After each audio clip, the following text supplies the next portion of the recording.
On the beautiful undulating hills of Sussex feed many flocks of sheep, which are tended by many shepherds and shepherdesses, and one of these flocks used to be cared for by a poor woman who supported herself and her little girl by this means. They lived in a small cottage nestled at the foot of one of the hills, and each morning the mother took her crook and started out with her sheep, that they might feed upon the tender, juicy grasses with which the hills abounded. The little girl usually accompanied her mother, and sat by her side upon the grassy mounds and watched her care for the ewes and lambs, so that in time she herself grew to be a very proficient shepherdess.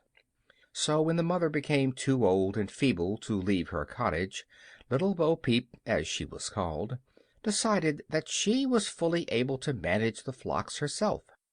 She was a little mite of a child, with flowing nut-brown locks and big gray eyes that charmed all who gazed into their innocent depths. She wore a light gray frock, fastened about the waist with a pretty pink sash, and there were white ruffles around her neck and pink ribbons in her hair. All the shepherds and shepherdesses upon the hills, both young and old, soon came to know little Bo-Peep very well indeed, and there were many willing hands to aid her if, which was not often, she needed their assistance.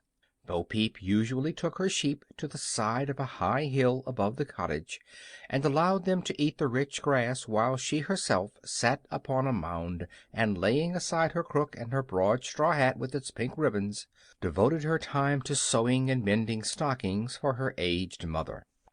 One day, while thus occupied, she heard a voice beside her say, "Good morning, little Bo-Peep," and looking up, the girl saw a woman standing near her and leaning upon a short stick. She was bent nearly double by the weight of many years. Her hair was white as snow, and her eyes as black as coals. Deep wrinkles seamed her face and hands, while her nose and chin were so pointed that they nearly met. She was not pleasant to look upon, but Bo-Peep had learned to be polite to the aged, and so she answered sweetly, "Good morning, mother. Can I do anything for you?" "No, dearie," returned the woman in a cracked voice, "but I will sit by your side and rest for a time." The girl made room on the mound beside her, and the stranger sat down and watched in silence the busy fingers sew up the seams of the new frock she was making. By and by the woman asked, "Why do you come out here to sew?" "Because I am a shepherdess," replied the girl. "But where is your crook?" "On the grass beside me." "And where are your sheep?" Bo-Peep looked up and could not see them. "They must have strayed over the top of the hill," she said, "and I will go and seek them." "Do not be in a hurry," croaked the old woman. "They will return presently, without your troubling to find them." "Do you think so?" asked Bo-Peep. "Of course. Do not the sheep know you?" "Oh, yes, they know me, every one." "And do you not know the sheep?" "I call every one by name," said Bo-Peep confidently, "for though I am so young a shepherdess, I am fond of my sheep, and know all about them." The old woman chuckled softly, as if the answer amused her, and replied, "No one knows all about anything, my dear." "But I know all about my sheep," protested little Bo-Peep. "Do you indeed? Then you are wiser than most people, and if you know all about them, you also know they will come home of their own accord, and I have no doubt they will all be wagging their tails behind them, as usual." "Oh," said little Bo-Peep in surprise, "do they wag their tails? I never noticed that." "Indeed!" exclaimed the old woman. "Then you are not very observing for one who knows all about sheep. Perhaps you have never noticed their tails at all." "No," answered Bo-Peep thoughtfully, "I don't know that I ever have." The woman laughed so hard at this reply that she began to cough, and this made the girl remember that her flock had strayed away. "I really must go and find my sheep," she said, rising to her feet, "and then I shall be sure to notice their tails and see if they wag them." "Sit still, my child," said the old woman. "I am going over the hilltop myself, and I will send the sheep back to you." So she got upon her feet and began climbing the hill, and the girl heard her saying as she walked away, "Little Bo-Peep has lost her sheep, and doesn't know where to find 'em. But leave 'em alone, and they'll come home, all wagging their tails behind 'em." Little Bo-Peep sat still and watched the old woman toil slowly up the hillside and disappear over the top. By and by she thought, "Very soon I shall see the sheep coming back." But time passed away, and still the errant flock failed to make its appearance. Soon the head of the little shepherdess began to nod, and presently, still thinking of her sheep, little Bo-Peep fell fast asleep, and dreamt she heard them bleating. But when she awoke she found it a joke, for still they were a-fleeting. The girl now became quite anxious, and wondered why the old woman had not driven her flock over the hill. But as it was now time for luncheon, she opened her little basket and ate of the bread and cheese and cookies she had brought with her. After she had finished her meal and taken a drink of cool water from a spring near by, she decided she could not wait any longer. So she took up her little crook, determined for to find them, and began climbing the hill. When she got to the top there was never a sight of sheep about, only a green valley and another hill beyond. Now, really alarmed for the safety of her charge, Bo-Peep hurried into the valley and up the farther hillside. Panting and tired, she reached the summit, and, pausing breathlessly, gazed below her. Quietly feeding upon the rich grass was her truant flock, looking as peaceful and innocent as if it had never strayed away from its gentle shepherdess.